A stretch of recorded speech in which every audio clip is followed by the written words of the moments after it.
Welcome to The Explainer. Today, we're going to be unlocking a hidden language, a language of numbers that some people believe is encoded directly into the Bible itself.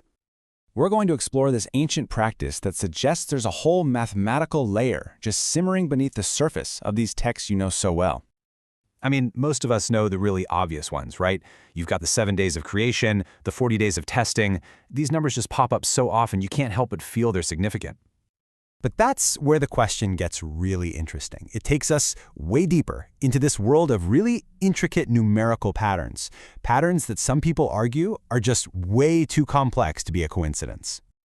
Okay, so first things first, let's push past that simple symbolism and really dig into the meaning behind some of these famous biblical numbers.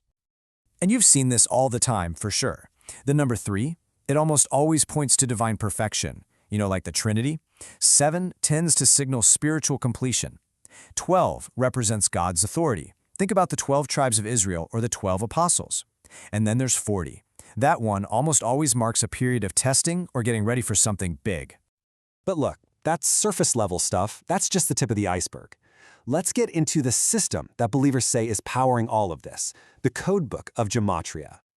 Okay, so this system is called gematria, and it's actually pretty simple at its core. Here's how it works. Back in the day, in ancient Hebrew and Greek, they didn't have separate symbols for numbers like we do, 1, 2, 3. There are letters of the alphabet pulled double duty. So what that means is that every single word and every phrase has a numerical value. And that's where people started to find these, potentially hidden connections.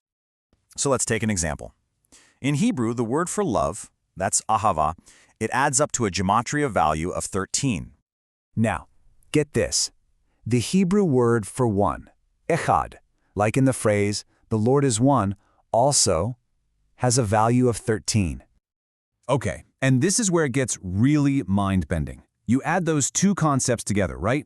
Love, 13, and oneness, 13. You get 26. And guess what? That is the exact numerical value of God's most sacred name, YHWH. It's almost like a mathematical equation that says the very essence of God is the sum of love and unity. Pretty wild, right? So, what happens when we start applying this same code to some of the Bible's really big players? Let's take a look. Okay, so proponents of gematria point to this one as just stunning. In Hebrew, the word Mashiach, which means Messiah, has a numerical value of 358. Now, unbelievably, so does the word Nahash, which is the serpent from the Garden of Eden. The exact same number. Now, the argument here isn't that this is some random coincidence. It's seen as a really profound theological statement, written in math. You've got the problem, the serpent, and the solution, the Messiah, and they have the exact same numerical weight. It's like a perfectly balanced equation.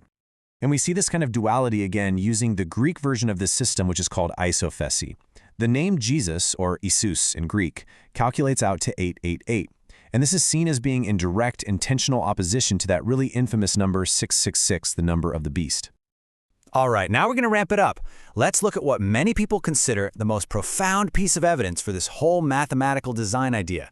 The blueprint that's supposedly hidden in the Bible's very first sentence. So yeah, let's go all the way back to the beginning. Genesis 1:1. In the beginning. You know the one. In the original Hebrew, it's just 7 words long. So if you take those 7 Hebrew words and you add up all their gematria values, you get a grand total of 2,701. Okay, so the number 2,701, it just seems random, right? But mathematically, it is anything but. It's incredibly structured. For starters, it's the product of 2 prime numbers, 37 times 73. But even crazier, it's what mathematicians call a triangular number. So what that means is if you had 2,701 little dots, you could arrange them into a perfect geometric triangle with exactly 73 dots on each side. I mean, what are the odds? But hold on, because the climax of this whole theory connects the Old and the New Testaments. Proponents point out that the very first verse of John's Gospel, "In the beginning was the Word," has a gematria value of 3,627. Now here is the absolutely incredible part. That number, 3,627, can form a specific geometric shape called a trapezium. And that triangle we just talked about from Genesis 1:1, it fits perfectly on top of it. Together, they create one single, larger, unified triangle. It's like a symbolic, mathematical bridge linking the two testaments into one structure.